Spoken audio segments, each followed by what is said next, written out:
البنات يصرفوا في الالوف وما يقدروش يسعدوا روحهم، لكن احنا بابسط الحاجات واقل التكاليف درنا زردة جنينه ومنظمه. طبعا رفعت اصحابي للمكان اللي انا نعرفه وديما نمشي فيه في فصل الصيف.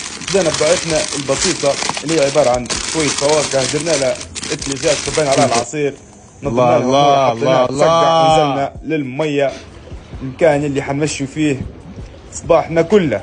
طبعا انا نحيت النظاره باش نوريكم نظافة البحر. شوف التفاحة كيف بتبان من تحت المية، وادي النقزة بسم الله ما شاء الله على المية، دافية ونظيفة، كان يفتح النفس بدون ما يجيك حد يقول لك عائلات، بدون ما يجيك حد يقول لك نقص صوت موسيقى، بدون ما تسمع صوت اطفال ولا تشوف انثوين، انت والبحر والرشاد واصحابك بس.